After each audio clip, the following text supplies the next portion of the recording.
Welcome back to your Networth Network. Yes, I said that right. I'm your host, Corey McNabb. This is a networking style podcast where we bring out special guests. We learn a little about them, learn about their business, and see how we can all help each other. My goal in life is to rise to a place of excellence, and I want to bring you with me. So, that being said, let's bring in our special guest, Miss Jada Thoele. What's up, Jada? Hey, what is up, Corey? I love the intro. Thank you. Thank you. Still looking at it, got to tweak it in some ways, make sure it's, you know, up to date, I guess. But otherwise, it's been pretty good. I've finally got it down pretty much. So, uh, well, Jada, I know a little bit about you, but let's share with the audience. Give us a little bit about yourself.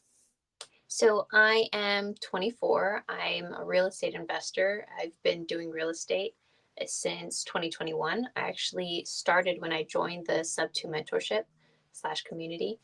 And now I work with a few other partners, and we operate a wholesale operation that consists of about 50 to 60 people. And we also lend on flips, lend on transactional lending, um, as well as doing a couple side projects to help uplift the youth.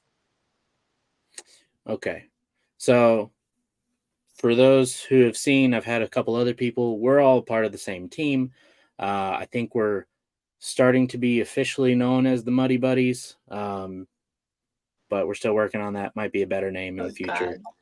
God. Um, But so I know, obviously, because I'm part of the team, I know we're doing wholesaling. But for those watching, like, can you kind of explain what all do we wholesale? Yeah, so we typically, I mean, like wholesaling, in case somebody doesn't know what wholesaling is, essentially it's purchasing something at a discount and then selling it to somebody at a higher rate so that you make the profit in the middle. So with us, we wholesale houses. So typically, what we do, what a lot of people do when it comes to wholesaling houses, is they wholesale them and buy them and sell them cash. We do things a little differently, where we try to bring a more um, creative option for the sellers. So, like I said, I joined the Sub 2 mentorship back in 2021. So we bring a lot of Sub 2 seller financing, a hybrid of the two, and a lot of different kind of strategies to help sellers out of the situation that they're in. Because generally, the people that we work with, or the sellers that we work with, they are not in a position to keep their house. They're selling it more out of necessity rather than just a want. Gotcha. Okay, so single family homes, is that all that you work with? That's all that I work with and you work with. Another aspect of our team is also wholesaling multifamily. So if anybody's interested in RV parks, in small commercial multifamily, and by small and commercial, smaller meaning residential, so like 1 to 4 units, and commercial is five and above. So we've gotten 5, 12, 100 units before. So if anybody is interested in buying assets such as those, you can also come to us. Awesome. Yeah, I wanted to get that out of the way because you said something I really wanted to dive into. The helping the youth. Tell me about that. How do we do that? And I guess why? I'm going to start with the why first because that's easier for me because there's a lot of different things that I'm doing and kind of. But, anyways, so why help the youth? I have a podcast myself called Driven by Youth. And really, that was born out of working with my mom. So, growing up, my mom would take in a lot of my cousins because at times their life and family situation was just not the most ideal. So she took it upon herself at 26, 27 to bring in five other kids with her one kid and take care of like five or six people and become a mom of like six kids, which is crazy. She's crazy, but I think because of because of that opportunity and because of that experience, she wanted to start something to be able to help kids like them. Like they were, I mean, a little troubled. Their life was a little difficult, and her life was difficult, like very very much so growing up. She had abusive parents, verbally and physically, and she got pregnant at 21 and without being married or being with a person at all. I love my dad, by the way. But it just wasn't a good situation for her at such a young age. She did not have a good head on her shoulders. And so she ended up creating a nonprofit that has been running for almost a decade now. It's called In the Making. And this nonprofit has kind of transformed into more of being a youth guidance center. So we work with counties and different agencies in LA to provide youth employment. So individuals can, get employed by them, get paid by them, but they get the job training here. And not only that, outside of just that youth employment, we try to implement different programs to them. So we have a mentorship program. We have a program where we teach them how to cook. It's called Entrepreneurs. And I'm very proud of the name. But honestly, we've just seen a lot of kids that have been very similar to how my mom was when she was around that age. And she's been saying this since I was younger. She says, think global, act local. So if we want the world to be a better place, we have to start within our own backyard. And how can we start? What's the kind of lowest barrier to entry, but also the most fulfilling, is helping the young generation, the upcoming generation, because their minds are still open and they're not super set in their ways and think that, okay, no, this is the way that it has to be. Because like with people who hit their kids, unfortunately, a lot of times they would say, well, I got hit and I turned out just fine. It's like, well, if you think that it's okay to hit your kids, then you didn't come out fine. So that's, long story short, my why. I very much agree with my mom and her mission. And I didn't care about it so much until I really started working with her and I became more of the mentor on the mentorship program that we run. And it's incredibly fulfilling to see kids who are either a little bit troubled or have a lot of potential, like anywhere in between. Once you actually start working with them and you actually start seeing them start to their perspectives start shifting, and they start maybe talking a little differently, in the sense of like, oh, now they're actually more mindful of what they're saying, and seeing all the improvement and progress, it's it's wonderful. Gotcha. Okay. That's really interesting. So where all can people get access to this nonprofit? Are there So multiple places, or is just like you had said local at the time? So right now it is local. We're in East Los Angeles. Again, the nonprofit is In the Making. Um, so you can either, if you're local, come by, visit us. Just look up In the Making on Google. However, if you want to look us up online, the best way to do so and to get the most recent updates of what we're doing is on Instagram. So that would be In the Making _official. In the Making _official. Okay. I want to put this up there. So Okay, while you do that, I'll talk a little bit more on it. One way that we help kind of train the youth in terms of job training is we have our own boutique. So it's like a thrift shop boutique. So we give them retail experience. We, teach them customer service, how to work a POS system.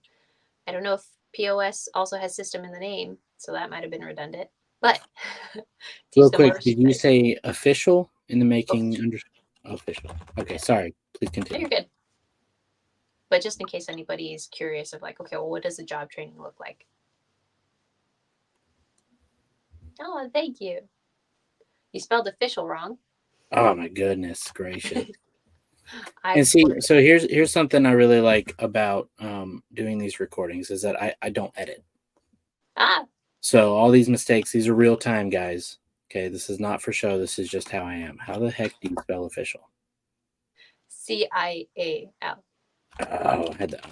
Okay, there I we do go. the same. There was one time where somebody kept lagging out, and I was like, it's okay, I'll just cut it. And I was like, I don't want to cut it. It's fine. Yeah, there's just maybe one day, uh, once this podcast blows up, and I got people like, hey, I see you need this updated to your podcast. Let me do it. I'm like, all Yep. right, cool. Show me what you got. Yep. But yeah, awesome. So guys, go check out if you're interested in the making. But I'll be honest, like you should go check out their Instagram because that tells me that you don't like kids. And who doesn't like kids? Like, if you don't like kids, and I don't mean your kids, okay? Everybody doesn't like their kids at some point. I'll just be honest. I love my kids, but there are times I don't like them. Um, but if you just don't like kids in general, you just get off the podcast. Okay. We don't want that negativity here. All right. Cool. So, okay. That's interesting. See, and I've been working with Jada. It's what, coming up 5 months now, I think. Yeah. And see, I knew she was into youth type stuff, but I just assumed that's because she was like 18. But she corrected me because now she's 24. But like I didn't even know all that, so that's good information. I hope somebody got something from that, or maybe if you're a youth watching this and you're like, hey, I want to learn this type of stuff, go check them out. I'll put it up one more time. Boom. Okay, and don't rely on capitalization. I capitalize things weird. That's just me. So, a question I have for you, Jada. We got a chance to talk at Squad Up Summit, and we were kind of figuring things out, how we're going to move on as a team. And I'll be honest, like that changed my perspective of the whole team. Yay. Because initially, I was just, not to sound like a moocher or whatever, but I was here to learn a skill. That's why I joined the teams. I wanted to learn a skill. And once I learned that skill, my idea was like pretty much every entrepreneur, I'm going to go off and do it on my own. Mm-hmm. But after hanging out at Squad Up Summit, really kind of saw the vision of how the team is going to grow.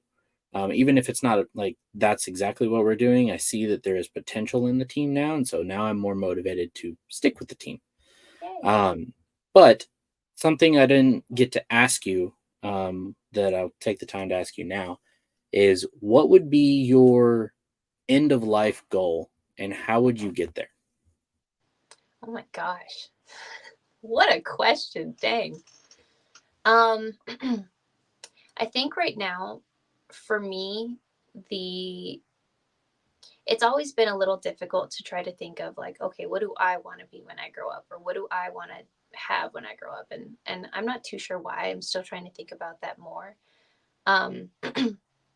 But I very much I think I may have some issues or some difficulty thinking of my own things because I truly love helping other people and helping their ideas and their visions. So with me, why I even joined real estate or joined Subtour or did any of this, a main part of it was to help my mom. Not necessarily in the sense of like help her buy a house, which yeah, that'll happen easy. But I really wanted to help with our nonprofit or with her nonprofit. So, like I said, everything with the youth that I just mentioned. But another goal that we have is to provide affordable housing for the youth. And there's just been so many amazing individuals that have worked with us for years, and we kind of saw them grow up, and they just didn't have a very supportive environment, a home environment, which is really disappointed because of how amazing they were. And that's just something that we would really like to try to, I don't know about prevent, but try to rectify. So that's one of my main goals, to start that nonprofit and kind of, grow that, as well as kind of helping my dad with his future vision, which is creating a family fun center. So he loves just being outdoors, and he loves like athletic stuff and just playing essentially. So he says that he would love to have like this huge, building, and it's kind of like a sky zone or like the trampoline parks where everything is just like, it's so fun. And then sometimes they'll have big structures that people could like play on and be a part of, and that's something that he wants to have, so that it's open for kids and adults so that families can play within here. And then within that family fun center, there's also learning centers. So where I grew up and my parents and I grew up in the public school system, but it's not necessarily something that we agree with now. So, and prior to even getting into public school or getting into school, in like kindergarten, first grade, my dad was my teacher. He was my first teacher, and I was always ahead, not to brag, but I was always ahead of the grades because he taught me, and because he teaches so well, so it kind of seems like a no-brainer to kind of include that if there's going to be kids involved. And you know, and I'll end my point here, but we think it's when kids are going to school, it's much easier to listen once you're kind of tired ish. So like we think it's best if kids were to just go to school and then play as much as they want, and then when they're pooped out and they don't really like need to play anymore, like they don't more rather than pooped out, it was more of like, okay, I don't feel the urge to like run around anymore. I'm good. I just kind of want to chill. Then you just teach, or then that's when you start bringing up topics to teach and make it in a fun way. And a lot of what I learned growing up was just making things into games. So kind of all of that with mine and my dad's dreams and visions, that those are my end goals to help create those. So, are you talking a facility that kids can go to run around and have fun while learning things, or is this more like your own version of a school? The first option. Okay, gotcha. Yeah, because I truly believe that most parents should be their kids' teachers. And obviously, not everybody knows everything. So, but I think parents should be a prior teacher and teach everything that you know. So it comes to life skills, if you know math or whatever, and then you can go to like homeschooling or charter schooling or something. Just because I don't trust the public school system, people can do that. That's fine. I'm not judging anyone, but I think it's important to have. I think it's important to kind of incorporate play and learning together. So if it's more of like a play center with some small learning kind of spots in between, I think that's the way to go.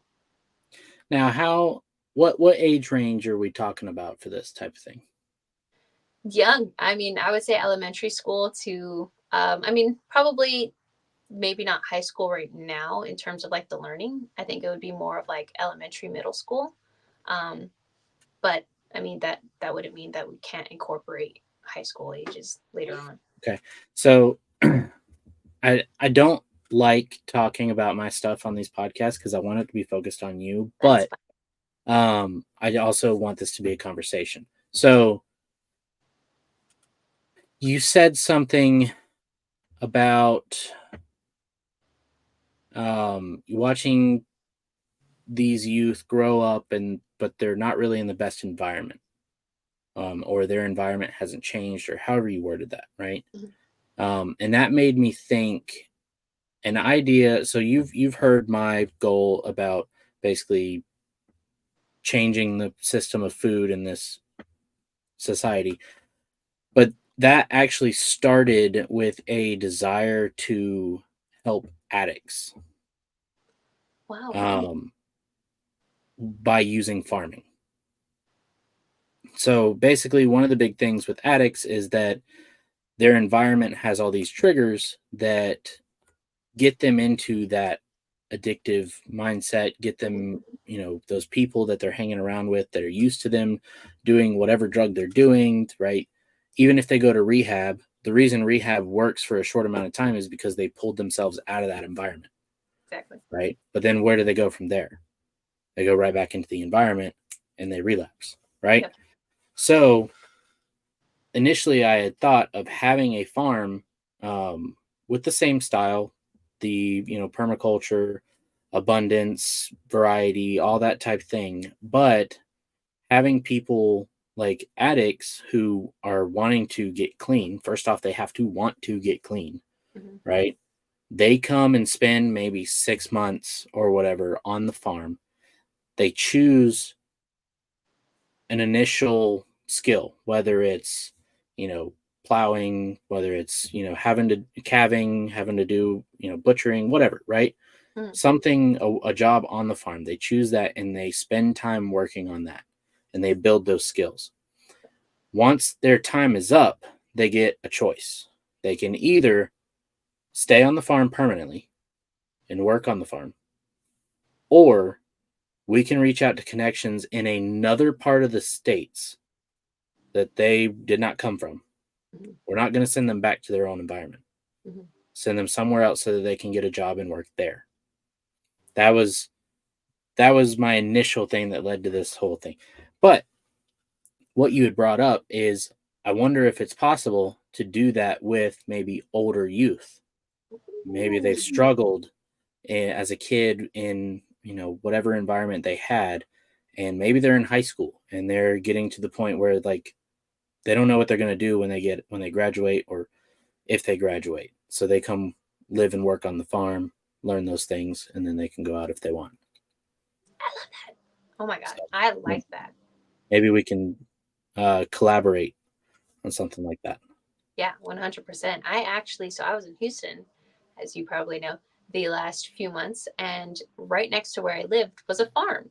And I ended up, there was a 70 something year old farmer that ran the whole thing. And I see him as my grandfather now. But he was so kind, and he was talking about how he wants to do more with the farm. He's like, I'm trying to make it so that people can come and learn things and have a good time and learn like homesteading things. And so something that he wanted to do was kind of have like a farm school and all of that. So I'm like, oh my gosh, the connections. Mm-hmm. Yeah, you had mentioned that at Squad Up, and I meant to get in contact with you about reaching out to him.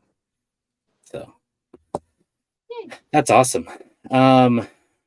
Okay, so let's see. I agree with a Also, lot. Oh, go ahead. no, go ahead, go. I was just going to say I agree with a lot of what you said. I know you're 24. I feel 24, but I turned 30 this year, and I've got 2 kids already. Right, about at the end of this year, I'll have 3, as long as everything goes right.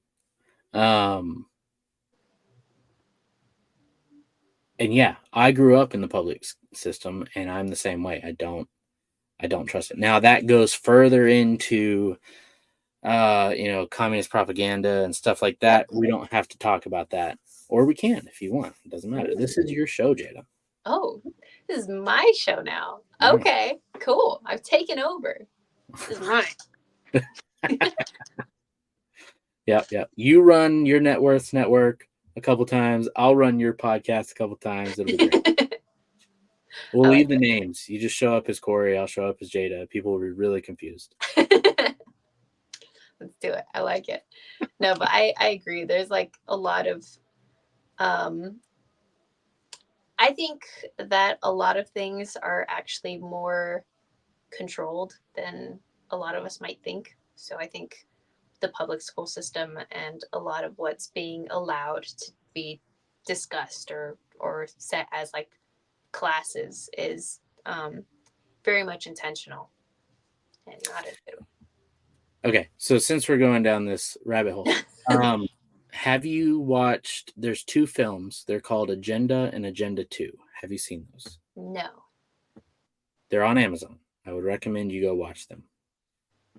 There is I think he's former senator. I don't think he's a senator anymore.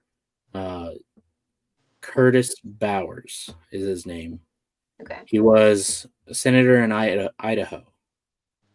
And before he became senator, he, I guess, was going through law school or whatever. And this is like back in the 90s. And right after the Soviet Union dismantled, all that stuff. So he got a notification from a buddy of his saying, hey, the Communists of America are having a meeting at, I don't remember, some college. I don't remember where it was. He's like, not sure why they're meeting. Everything should be broken up. Go check it out. So he's like, okay. And he's thinking this is like college radicals, right? So he dressed as a college kid.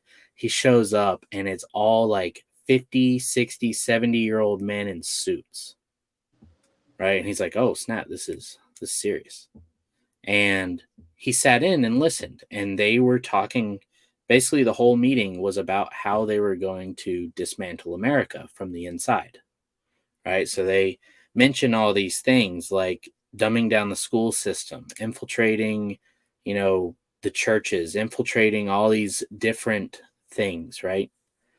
Using the environmental movement. And at that time, it was very small. It was a very small thing. And he was like, that's dumb. That's not going to work. Mm-hmm. And then he pretty much forgot about it. It wasn't until 2008 when Obama was going through his campaign, he noticed certain names were on that campaign list that were at that meeting. Mm. And so he started digging deeper and deeper and found all these connections. And that's what the movies are about. So it's really interesting, a little scary, but as long as we know it, because here's the thing, if you stopped watching this because we started talking about communism, oh well. Those of you who are still watching, cool. I like you. They're not shy about it. Like there are books out there, Naked Communist, Communist Manifesto. There was one written by an FBI agent, The Masters of Deceit. Like there are books out there that spell out how the communists have said they're going to do these things, and they're doing it. Mm-hmm. So now, as long as we look at it and know, hey, this is what they're doing, we know how to stop it. So sorry, I went off on a tangent. You got me excited.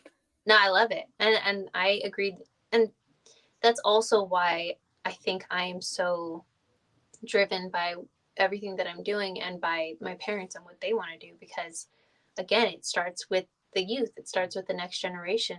And I think, even within that family fun center, or like, with the little learning opportunities or the mentorship programs that we have, like, I think those are opportunities to not put necessarily our beliefs, like, I don't know, I feel like it's like a yes and no. It's difficult because I'm not trying to like propagandize anything that we're doing, but it's more of like, hey, understand yourself. Um, let's start understanding cause and effect.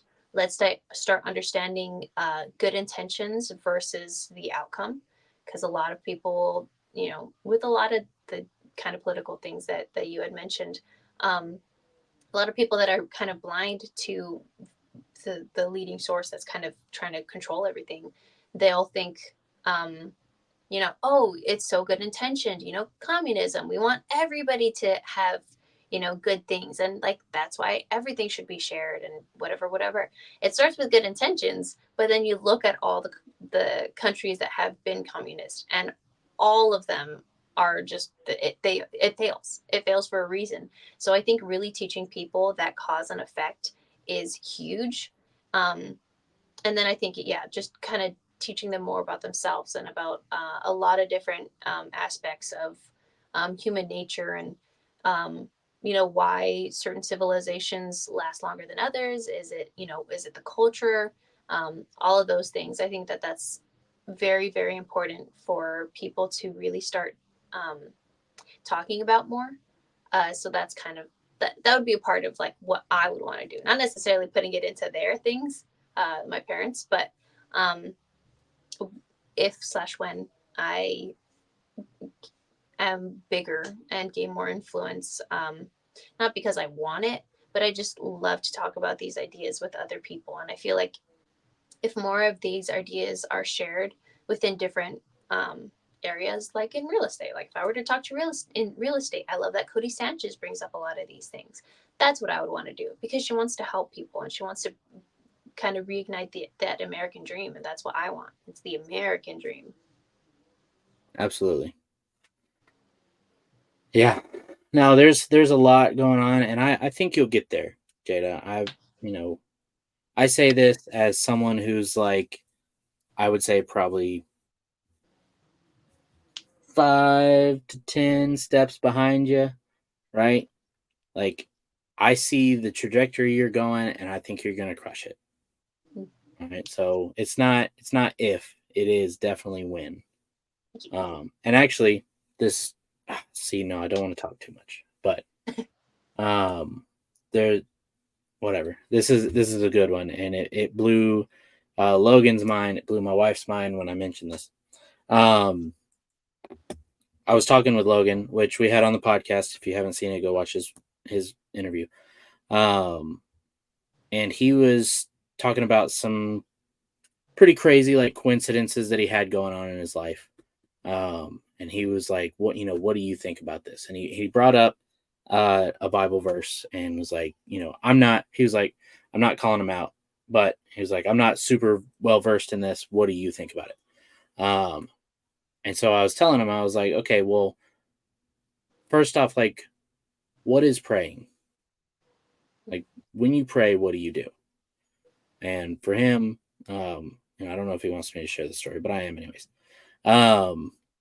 He was like, I normally just speak out loud, set my intention and say it out loud. Right. And I was like, boom, you set your intention. Right. You've got people who say, oh, set your intention and the universe will answer. Mhm. Right. Universe, God, whatever. I was like, but when you like, I don't know how well versed you are with Andy Frisella. I know we've talked about 75 Hard a little bit, but he talks about if you, I'll keep it PG, if you talk crap about other people, what you're telling the universe, like mainly successful people, what you're telling the universe is that you don't want success. Mm. And so the universe will keep you away from success, right? But here's the thing, you're talking crap about people. Typically, when you're talking crap about people, because I know you talk about crap about people all the time, Jada, you're doing it with your friends, right? You're just talking to your friends like, oh man, look, oh, that dress looks terrible. Whatever, right? Whatever it is. I'm assuming you've done it at some point. Guys, honestly, she's super sweet. I've never heard her really talk crap about anybody. But anyways, you're chatting with your friends. So the question is, if or let's say we're having a chat and I say, I'm going to have 4 units by the end of the next quarter Mhm. or whatever. And then by the end of the next quarter, say I have 4 units. Well, I was just talking to you. So what is actually like what constitutes praying if we're just having a conversation, me and you, right?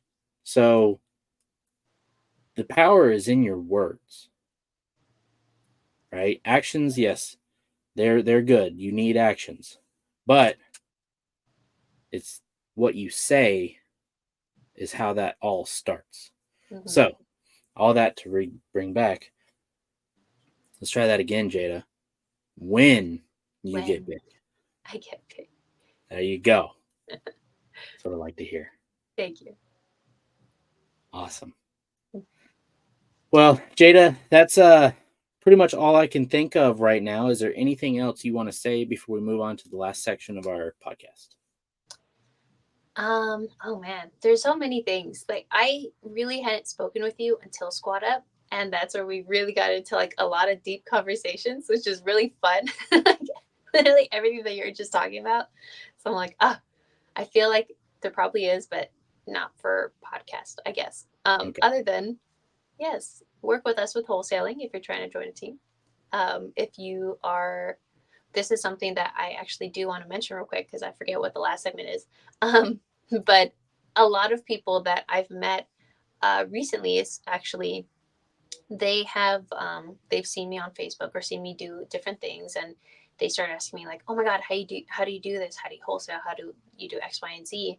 And they start saying, "I want to start doing that." And I love that. And I love that people want to be their own boss and start something new and they have big dreams and intentions. The thing that I mention, and I don't necessarily, I'm not recommending anything to anybody. It's just like, hey, here's a thing to think about is, if you don't know how to set up your systems, good luck. Good luck starting off. People are always free to reach out to me and reach out to my team if you want to learn how it is to build a team, if that's what you want in the future, if you want to kind of get a better sense of um, how a wholesale operation looks like. Otherwise, they can do it on their own. But I really want people to understand, like, just how everybody says, focus on one thing, focus on which business you're going to start, focus on the niche, focus on your ideal client. I think people should also start when they start focusing on one part of the business. So with a lot of people, I mean, obviously, where do you start with wholesaling? You need the lead generation. You got to do acquisitions. That's the first part. So I really recommend people to get that part and really just hammer it in and go all in on that and start building up that reputation that you may have with other people to bring leads to you or whatever it may be, and utilize other people like our team when it comes to disposition or when it comes to underwriting or anything that you might need.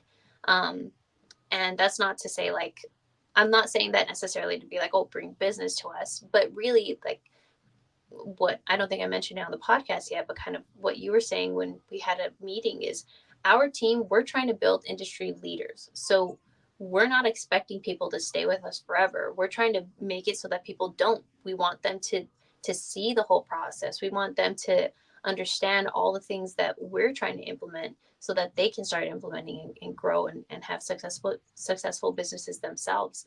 And because of that, I truly believe that people, like, you know, if they're coming into our team, that's it. Their focus is on acquisitions and their focus is on calling, and then maybe they go into different things. If you're starting your wholesale business, focus on acquisition or focus on disposition if that's what you like, but focus on one thing and utilize outside resources. So I just wanted to quickly say that. Great.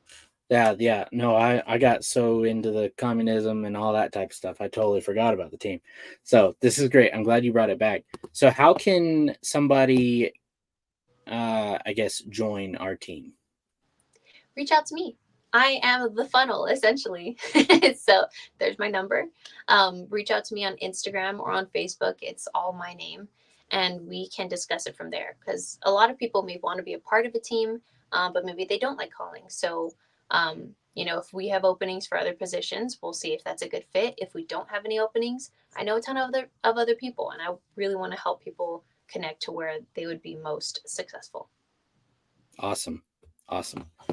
Well, that's good news. And again, here's what I'll say on that is I joined the team because I wanted to build my communication skills. So, I was afraid of cold calling. Now we're cold calling agents, right? So it's not as scary as sellers. Um, but it is still kind of nerve wracking if you've never really been that type because I've never worked a sales job. I'm a firefighter, right? Mm-hmm. That's my sales is I walk into your house and fix your problem. That's it. Or stop other people's houses from burning. Like that's what we do. So it was nerve wracking to try and get on the phone and talk to people. Um, but breaking it down instead of looking at the whole, okay, I got to call and then I got to get a deal and then I got to do all this. We set it up in a way so that you do one section of that. You just call and find out if they're interested. That's how you start. You Mm-hmm. don't always have to be there, right? If you're consistent and you're showing us that you're doing a great job, then we can push you up into more responsibilities, right? And you learn more skills, that type of stuff. Um, but understanding that just being a part of a team and making those calls, that's going to get you in the room with people that are doing things that maybe you want to do. So even if you don't really want to make calls, it might be a good idea to try. Um, so that's what I'll say on that. Yeah, and you know, sorry, I'm Okay. like, I think that's what everybody says too. Everybody's successful. I listen to a lot of Cody Sanchez, but you know, her and other people, they say get in the rooms that you want to be in. If you want to be successful, if you want to be a billionaire, figure out how to get into the rooms that they're at. A lot of like Cody Sanchez, she speaks at events, so go to those events. You know that there's like-minded people. You know, join teams that are actually doing things. If you want to be actually closing deals, join teams that actually do that. Um, with me, I knew that I wanted to get into the lending space as well and different spaces. And so I started being a part of more groups and I really pushed myself and I'm tired a lot.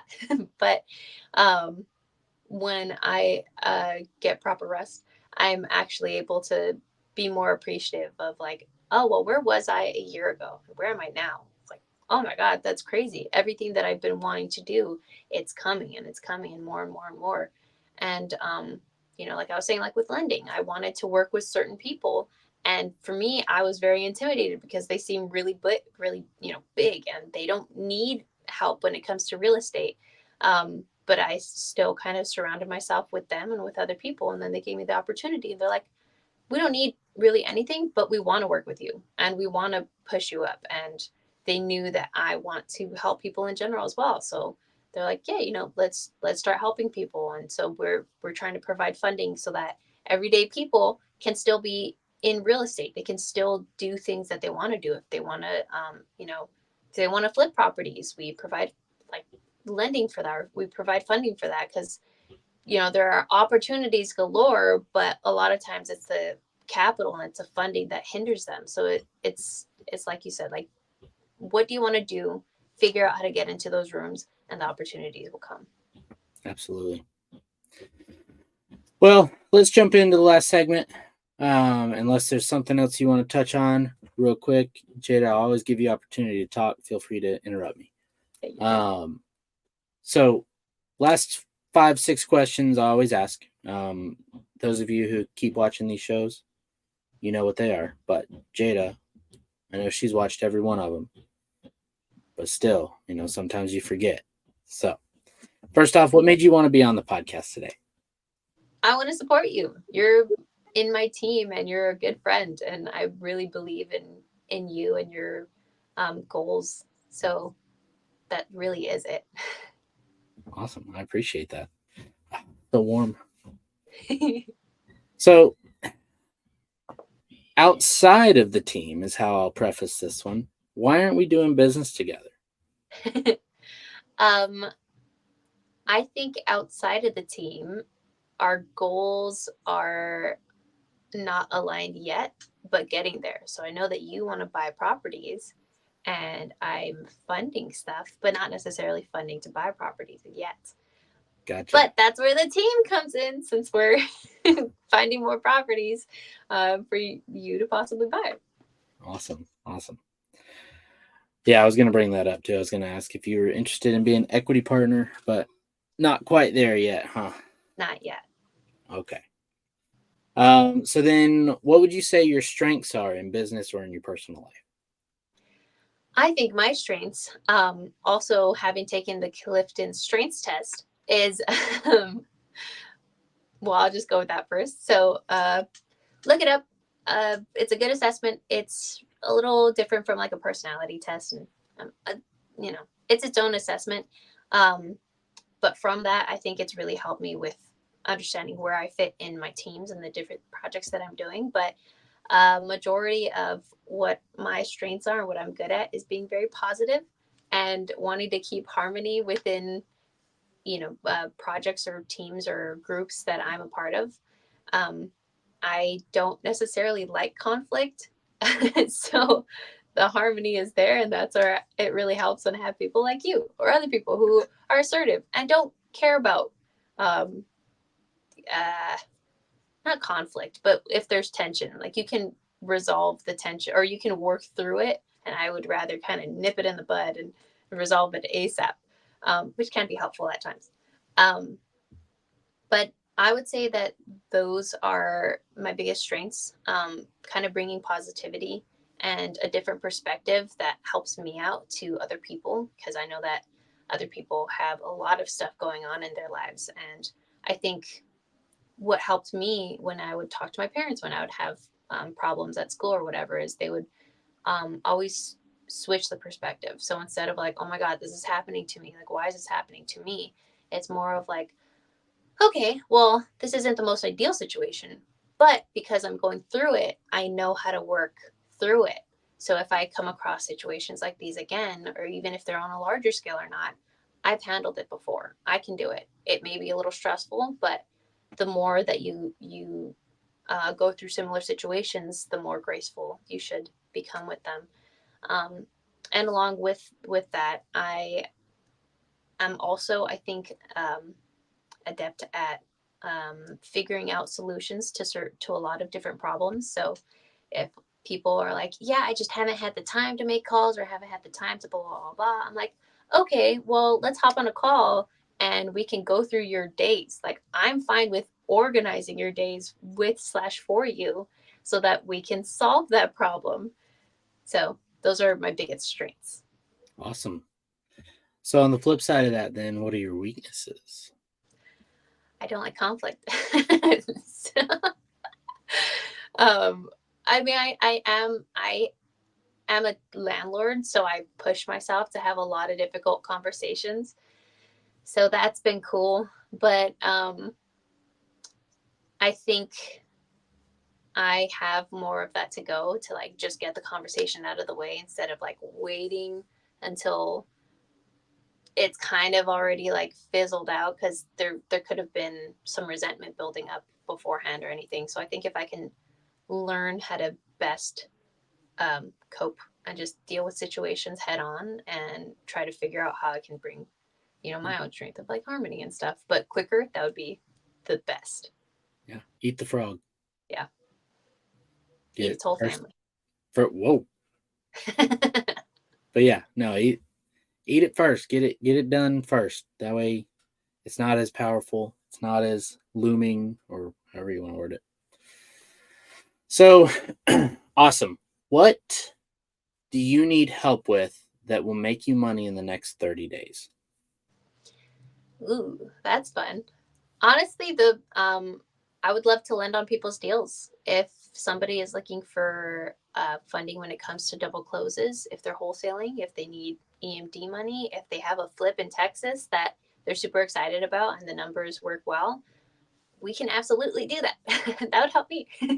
I think that would be a win-win situation. And within the next 30 days, those are the best, I think, and quickest transactions to be a part of. Okay. So fix and flips only in Texas. Yes, for now. Okay. What about double closes and stuff, EMDs? Is that anywhere or Nationwide? Yes. nationwide? Got it. All right. So you heard her. If you got that, or you're interested in the team, I'll throw her number up one more time. Boom. All right. Shoot her a text. Don't start texting her by confessing your love for her, okay? Pitch the deal first, then you can confess. Cool. Yes. Glad everybody got it. Well, awesome. Well, I can't really ask this last question because I just put it up there. Best place to get in touch with you, I guess, is her phone number. So I'll throw it up one more time. Boom. Phone number. All right. Instagram. Yes, she's got her Instagram here. I know the cameras they mess with you. Go follow her on Instagram. Go check out her podcast. Yeah. Overall, like if you don't know Jada, what are you doing? Like you need to know Jada. Okay. There's select few people I recommend that you absolutely need to know, and Jada is one of them. All right. So that being said, Jada, that's all I got. That's pretty much the show. I really appreciate you hanging out with me and giving us a little bit about yourself and your goals and all that stuff. It's always a pleasure. Thanks for having me around. I'm generally listening to people and asking them questions, so it's nice whenever it's reverse. Huh? Yep. Yeah, I'm about to find that out too. Once you invite me to your podcast. Mm-hmm. Shortly. I'm on a hiatus. Hold on. You'll come on soon. It's all good. Awesome. Well, Jada, I'm going to send you back and close this thing up.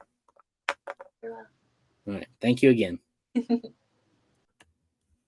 right, guys. That's the show. I got a lot of good information from Jada. I know you did too if you actually listened. It's not that I don't doubt you, but there are some people who probably were watching something else and somehow this popped up and whatever. I'm glad you're here. If you liked, this video, like and subscribe. I release these every Monday, so this one will come out. It's Monday. Boom. Next one will come out on Monday. Boom. All right. Leave comments. Tell me what you didn't like. I'll look at it. Probably won't respond just because I'm terrible with social media, but I'm getting better. Awesome. That being said, until next time, I hope you have a wonderful day.